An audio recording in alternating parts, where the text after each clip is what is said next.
Hi, good afternoon. It's Jerry and I'm checking in with you.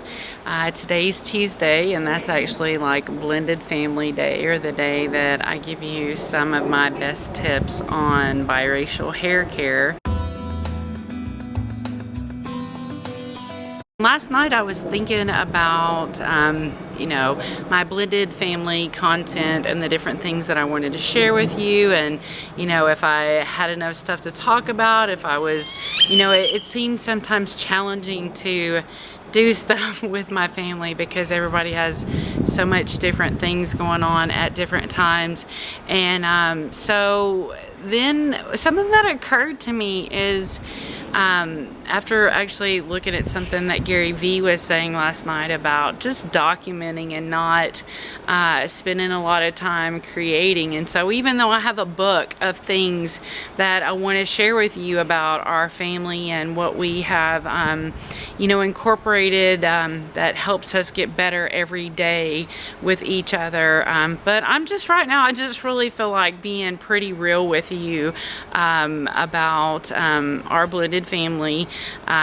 So just to kind of give you a little bit of history, my husband and I met in like the very end of February of 2015, and we dated for a year and a half before he proposed. And we maintained separate living places. He and his boys lived by themselves, and me and the girls lived by ourselves with my mom lives with us half the year.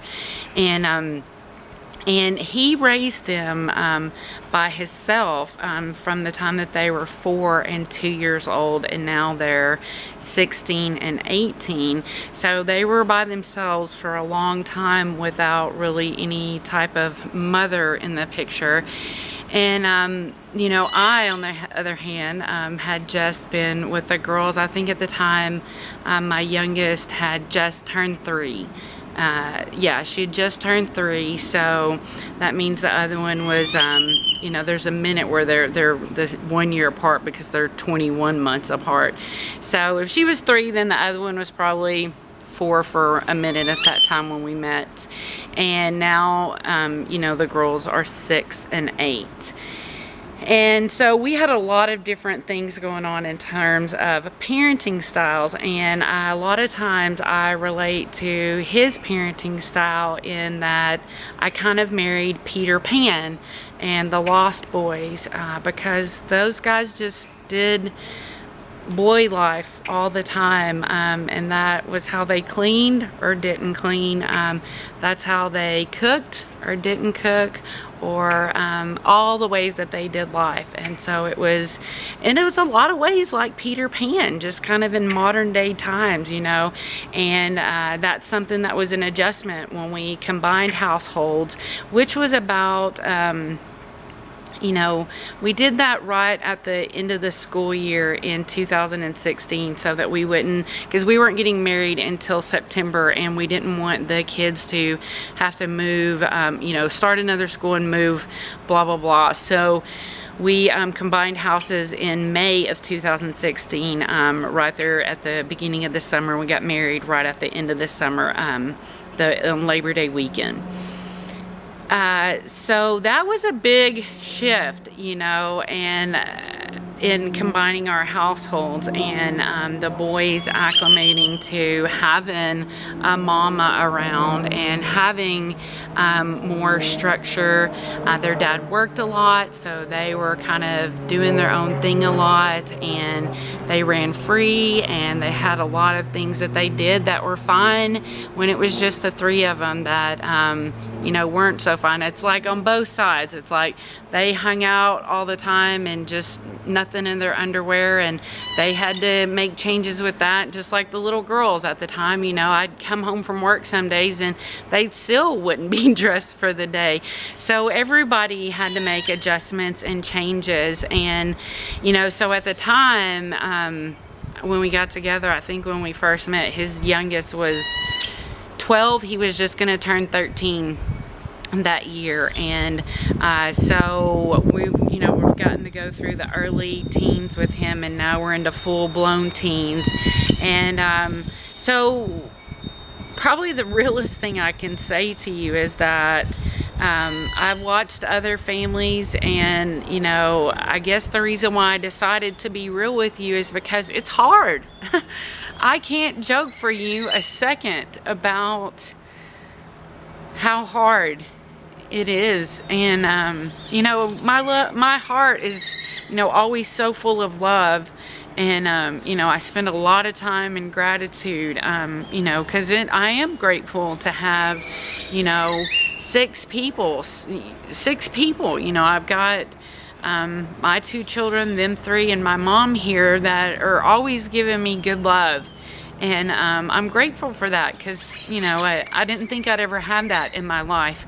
But at the same time, it's a very big challenge. And I spend a lot of time in prayer, and I spend a lot of time, you hear me probably use the word a lot, people. Like I call, you know, my people, these people. And that's because I try to spend a lot of time looking at them more like people instead of just like as kids, you know, because sometimes we don't give them the full credit to honor them if we're just looking at them like kids that don't really have a voice or something like that.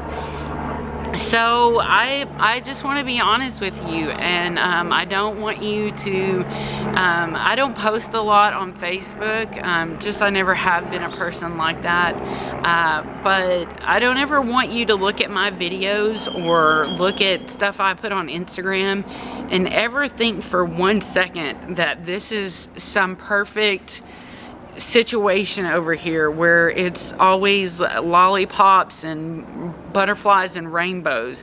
We have a lot of fun, and it's awesome. You know, we have a lot of great conversation. Our teen boys spend the bulk of their time with us, you know, and they like to talk with us a lot, which is different from a lot of families, you know, but they spent a lot of time hanging out and conversing and being more on a peer level with their dad. And so we have a lot of awesome times together, but especially as people are progressing into, you know, their late teens and their early adulthood. And, you know, then there's 2 little girls, you know, who are going through all of their own things. And so that's one thing that I definitely want to share with you today on Blended Family Day is I'm not a negative person, so you're not going to hear me spewing negativity about my family. I don't want it to grow. I don't even try to foster it. But I do want you to know that this is genuine work, and I think that is something that we all have to understand, that life and family is work. You know, I oftentimes I feel so challenged because, you know, he's had them boys a long time, and you know, I just was kind of at the learning level of parenting with where the girls were at, and so it was a big shift. And if you've been in that place, you know, I definitely want you to know that that's okay. It's okay. That this is you're not supposed to be perfect, and this is you can't make other people be in a perfect bubble with you, and that's okay. You just kind of all have to roll with it and go with it and be, you know, okay as much as you can, and just keep growing and keep praying. And then I guess I think there was one more thing I wanted to tell you there. Okay, so the other thing that I wanted to chat with you about, a challenge that I'm having as a mother to the little girls, is you know, they homeschooled for a couple years, and then we're doing what they call out school for a little while. And so, you know, that comes with, you know, dealing with other people's kids and how they talk to your kid, and your kid relaying that back to you. And you know, if you know me personally, you know all about how I'm all into the positive parenting, and I home birthed, and I wore my babies, and I co-slept, and, you know, I'm always about wonderful harmony that I want them to be a part of. But at the same time, when they come to me and they start telling me about somebody else and what they're saying to them, I gotta tell you, all my positive parenting and kind words and speak from your heart and hold a place of love, I gotta be honest with you, it really flies out the door, and ghetto crazy mom flies in like fast. For example, this morning, my eldest daughter is telling me about how James B, every single time she sees him on the playground, he's in a different class this year, but every time she sees him on the playground, he says, "You're rude." And I said, well, I mean, does that really bother you? I mean, do you feel like you're rude? Is that something you can work on? It doesn't bother her. It bothers her that he says it. And he says it every time. And before she can tell him all the positive words that she wants to tell him about how that doesn't feel good to her when he says that, and, you know, the stuff that I taught her to say, he just runs off. So there I am, finding myself in that moment of ghetto mama mind, because, and I did, this is what I said, so, you want me to tell you, like, I mean, I don't, you want me to tell you, like, how I would be? Because I'd be like, James, why is you not over there playing with the boys? Why are you hanging out with the girls? What you got going on? You can't throw a ball? You need to run on. Go play like a boy, run, jump, be a boy. Quit worrying with girls. That's one thing I'd say. I probably, you know, I gave her a litany of things. But in the end, she's like, well, like, what if I was like, and I was like, yeah, do that. Thankfully, she's not ready to take any of the snapback, cut you to a bone kind of things that tend to be my go-to. And so that's something that I'm really gonna have to learn to grow in, because I don't want them to end up being little sassies who just pop off like I do.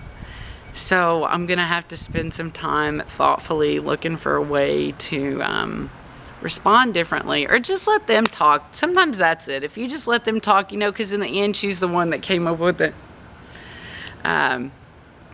So I think a lot of times maybe that's what I should just do, is just let them talk and figure out things like that, because I don't think any of my ghetto mama responses that just easily fly from my mouth are gonna work for them. And that's probably a good thing.